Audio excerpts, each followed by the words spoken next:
السلام علیکم ورحمۃ اللہ وبرکاتہ حامدا ومصلیا اما بعد اعوذ باللہ من الشیطان الرجیم بسم اللہ الرحمن الرحیم الذین یذکرون اللہ قیاما وقعودا وعلی جنوبہم ویتفکرون فی خلق السماوات والارض ربنا ما خلقت هذا باطلا سبحانک فقنا عذاب النار۔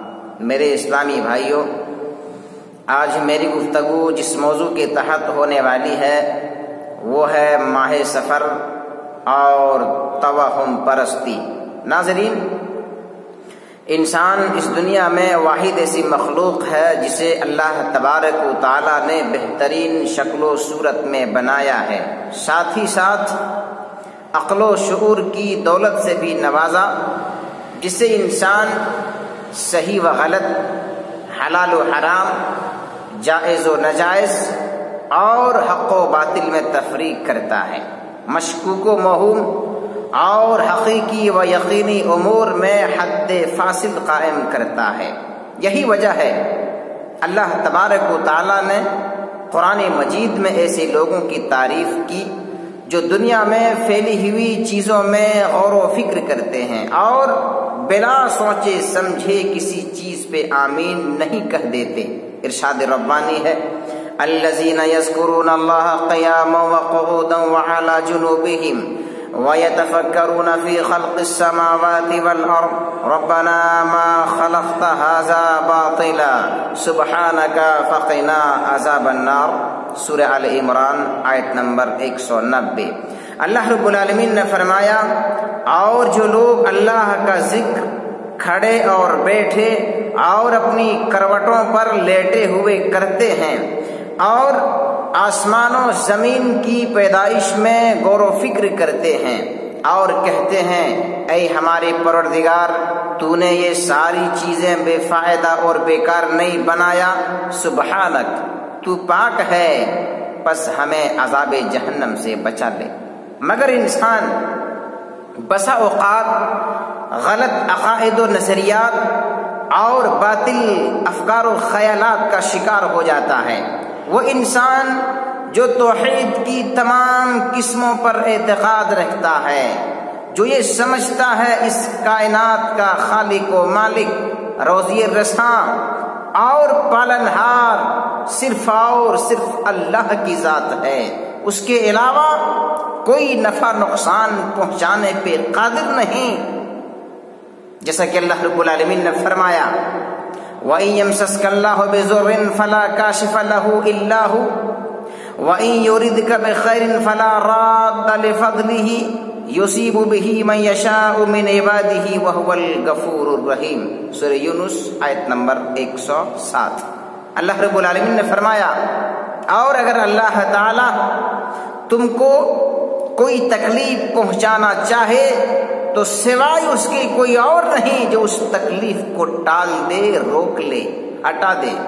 اور اگر اللہ تبارک و تعالی کسی کو خیر سے نوازنا چاہے، کسی کو بھلائی عطا کرنا چاہے تو اس بھلائی کا کوئی روکنے والا نہیں، اللہ کے اس فضل کا کوئی ٹالنے والا نہیں۔ اللہ تبارک و تعالی اپنا فضل اپنے بندوں میں سے جسے چاہتا ہے، جتنا چاہتا ہے، جس پر چاہتا ہے نچھاور کرتا ہے۔ اللہ تبارک و تعالی بڑی مغفرت والا اور بڑی رحم والا ہے۔ میرے اسلامی بھائیوں، اس طرح کا ایمان اور عقیدہ رکھنے والا مسلمان اگر توہمات کا شکار ہو جائے، جاہلی رسومات اور خرافات کا شکار ہو جائے تو یہ بجائے خود عجیب و عجب ہے، یہ عجیب بات ہے۔ مگر افسوس، آج مسلم معاشرہ جہاں بے شمار خرابیوں برائیوں میں مبتلا ہے، وہیں اس طرح کے اوہام و خرافات کا بھی شکار ہے، اور کبھی کبھی لوگ ایسی ایسی باتیں بول جاتے ہیں جو ایک مسلمان کے لیے زیب نہیں دیتا ہے۔ مثلا لوگ کہتے ہیں کہ اگر داہنا ہاتھ کھجلائے تو آمدنی ہوگی، بایاں ہاتھ کھجلائے تو خرچ ہوگا، کوا بولے تو مہمان آئے گا، رات میں کتا بھونکے تو کوئی حادثہ پیش ہوگا، کالی بلی راستے سے گزر جائے تو خیر نہیں ہوگا، اور اگر صبح ہی صبح کوئی گراہک آ کے دکان میں کوئی چیز ادھار مانگ لے تو اب یہ تصور کر لینا کہ پورا دن ایسے ہی خراب جائے گا۔ اور یہ بھی عقیدہ ہے کہ اگر کسی گھر کی چھت پر کوئی الو بیٹھ جائے تو اب اس گھر والوں کا خیر نہیں، وہ ستیہ ناش ہو جائے گا، وہ گھر اجڑ جائے گا، گھر والے برباد ہو جائیں گے۔ نعوذ باللہ من ذالک، یہ مسلمان کا عقیدہ ہے، یہ مسلمانوں کا عقیدہ ہو سکتا ہے؟ ارے اس طرح کے عقائد و نظریات تو زمانہ جاہلیت میں عرب کے لوگوں کے تھے۔ ان کا ماننا تھا کہ ماہ سفر منحوس ہے۔ عرب کے لوگ ماہ سفر کو منحوس سمجھتے تھے اور اس مہینے سے وہ بدشگونی لیتے تھے۔ چنانچہ جناب محمد رسول اللہ صلی اللہ علیہ وسلم نے لا سفر فرما کر اس حقیقت کی تردید فرمائی اور کہا کہ لوگوں، ماہ سفر بذات خود منحوس نہیں ہے، بلکہ اگر کسی کو اس مہینے میں کوئی تکلیف پہنچتی ہے، کوئی پریشانی آتی ہے، کوئی حادثہ پیش ہوتا ہے یا کوئی انسان مصائب و مشکلات میں گھرتا ہے تو یہ ساری چیزیں ان کی بدعمالیوں کا نتیجہ ہے، ان کے بدعمالیوں کا نتیجہ ہے، ان کے کرتوتوں کا نتیجہ ہے۔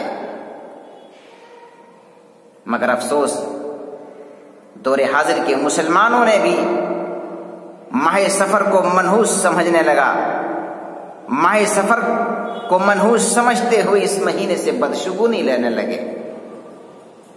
بہت سارے ایسے مسلمان آپ کو ملیں گے جو اس مہینے کے اندر کار خیر کو انجام نہیں دیتے۔ کیوں؟ وجہ یہ بتاتے ہیں کہ یہ مہینہ رحمتوں اور برکتوں سے خالی ہوتا ہے، نعوذ باللہ۔ جناب محمد رسول اللہ صلی اللہ علیہ وسلم نے فرمایا الطیرۃ شرک، ابو داؤد کی حدیث ہے کہ بدشگونی شرک ہے۔ اس کے باوجود اگر کوئی مسلمان اس مہینے کو منحوس سمجھتا ہے اور اس مہینے کو منحوس سمجھ کر کے بدشگونی لیتا ہے تو فرمان رسول کے مطابق وہ انسان شرک کا مرتکب ہوگا۔ بہت سارے ایسے لوگ بھی ملیں گے جو لوگ اس مہینے کے اندر کار خیر کو انجام نہیں دیتے، بہت سی بھلائیوں کے کام سے وہ رک جاتے ہیں۔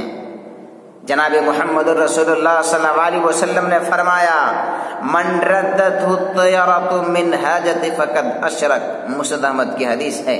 اللہ کے رسول صلی اللہ علیہ وسلم نے فرمایا جو شخص محض بدشگونی کی وجہ سے کسی کار خیر کے کرنے سے رک جائے تو گویا انہوں نے اللہ رب العالمین کے ساتھ شرک کیا۔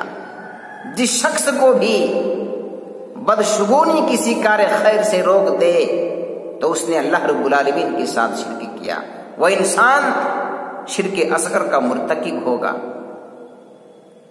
لہذا ہم مسلمانوں کو سوچنا ہے، سمجھنا ہے اور جناب محمد رسول اللہ صلی اللہ علیہ وسلم کی تعلیمات پہ عمل کرنے کی ضرورت ہے۔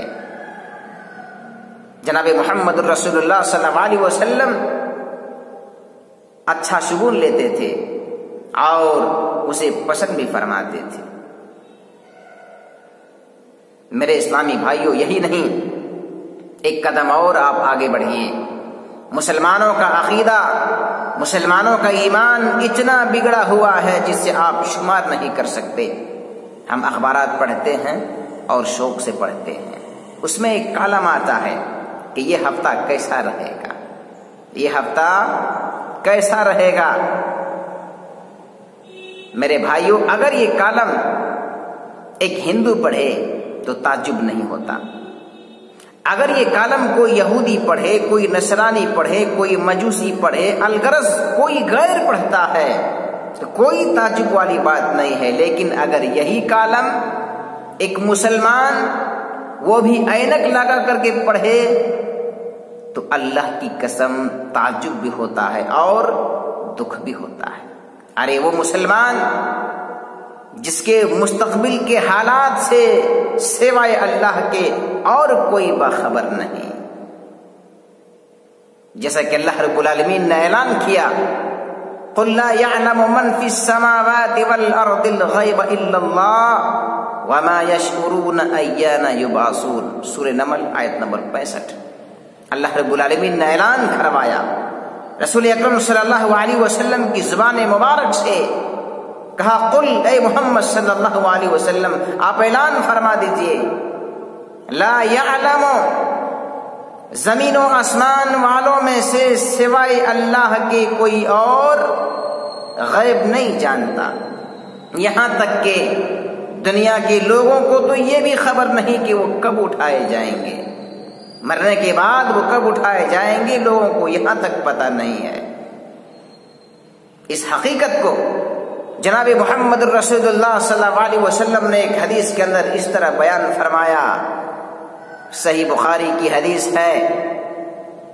ام العلا رضی اللہ عنہا راویہ ہیں، فرماتی ہیں جناب محمد رسول اللہ صلی اللہ علیہ وسلم نے فرمایا واللہ لا ادری وانا رسول اللہ ما یفعل بی ولا بکم. صحیح بخاری کی حدیث ہے.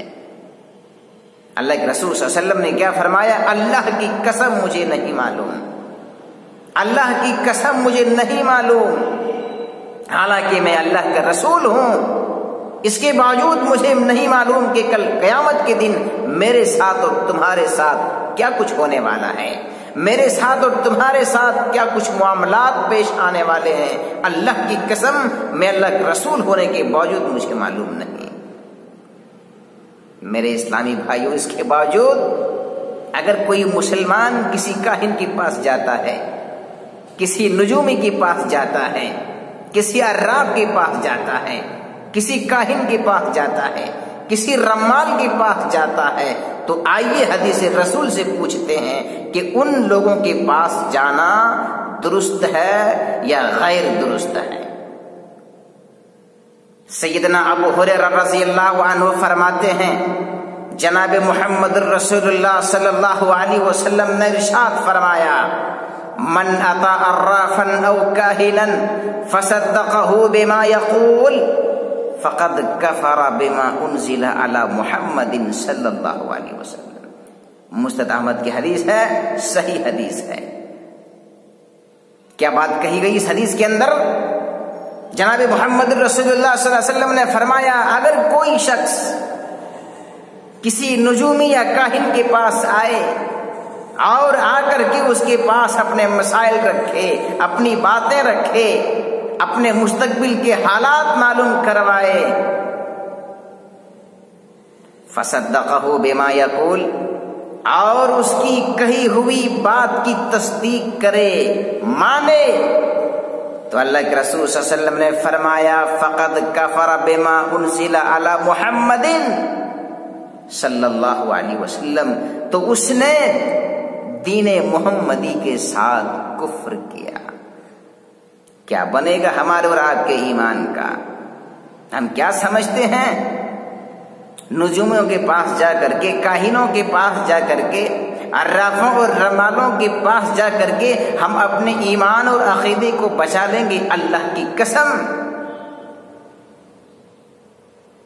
مسلمانوں میں سے کوئی بھی شخص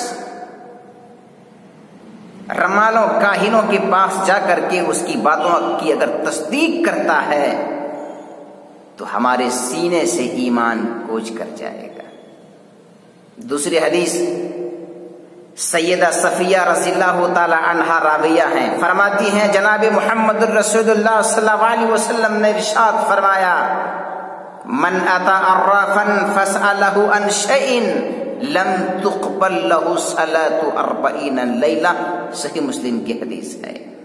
جناب محمد رسول اللہ صلی اللہ علیہ وسلم نے اعلان فرمایا جو کوئی شخص کسی عراف کے پاس آئے اور کسی چیز کے بارے میں اس سے پوچھے، دریافت کرے، اپنے مسائل اس کے پاس رکھے، اپنی پریشانی اس کے پاس رکھے، اپنے مستقبل کے حالات معلوم کرائے۔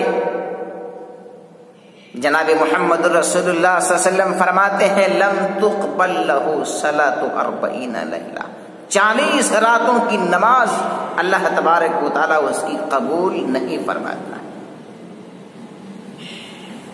جی ایک اور حدیث کے اندر اللہ کے رسول صلی اللہ علیہ وسلم فرماتے ہیں،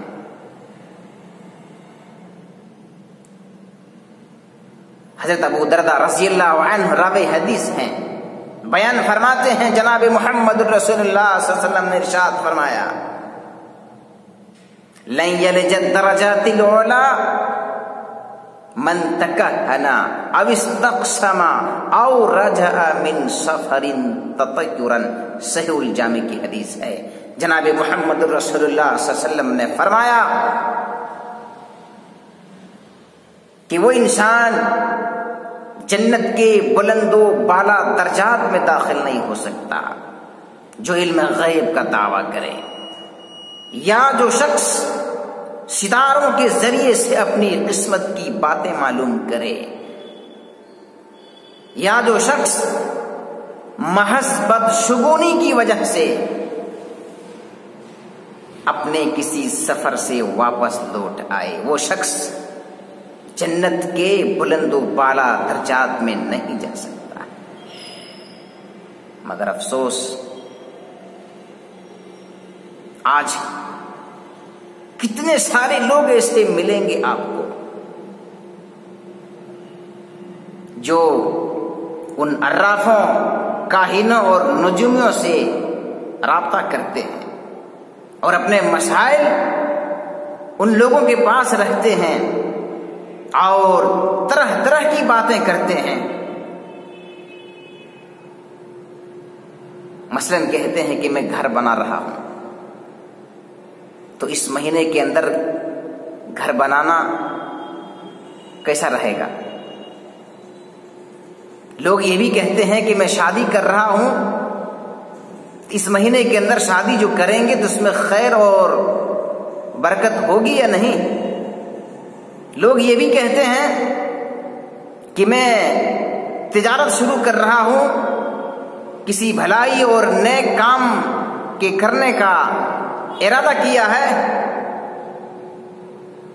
تو اس کا آغاز کرنا یا اس کار خیر کو انجام دینا کیسا رہے گا؟ اور اس طرح کی بہت ساری باتیں ہیں جو لوگ ان بے ایمان لوگوں کے پاس جا کر کے رکھتے ہیں، نعوذ باللہ۔ میرے اسلامی بھائیوں، ضرورت اس بات کی ہے کہ اپنے سماج سے، اپنے معاشرے سے اس طرح کے اوہام اور خرافات کو ختم کریں، کیونکہ یہ باطل عقائد و نظریات جو ہیں، جو توہمات ہیں، کسی بھی طرح سے مسلمانوں کے لیے مفید نہیں بلکہ مضر ہیں۔ مضر اس لیے کہ یہ توہمات جہاں پہلے ہماری خود اعتمادی اور قوت ارادی کو متاثر کرتے ہیں، وہی ہمارے عقائد و اعمال بھی متاثر ہوتے ہیں۔ اور ایک بات، جو توہم پرست ہوتا ہے وہ دوسروں کے اشارے پہ چلتا ہے۔ توہم پرست انسان کبھی بھی اپنے ارادے سے، اپنی ہمت سے کسی کار خیر کو انجام نہیں دے سکتا، جبکہ ہم سبوں کو معلوم ہے کسی بھی کار خیر کو انجام دینے کے لیے عزم بالجزم کا ہونا ضروری ہے، بلکہ یقین محکم کی ضرورت پڑتی ہے۔ بقول علامہ اقبال، یقین محکم عمل پہ ہم محبت فاتح عالم، یقین محکم عمل پہ ہم محبت فاتح عالم، جہاد زندگانی میں یہ ہے مردوں کی شمشیریں۔ اللہ تعالیٰ سے دعا کرتا ہوں پروردگار عالم ہم تمام مسلمانوں کو ہر قسم کی توہمات، رسومات، بدعات کو ختم کر کے الہا اسلامی تعلیمات پہ عمل پیرا ہونے کی توفیق عطا فرمائے، آمین یا رب العالمین۔ والسلام علیکم ورحمۃ اللہ وبرکاتہ۔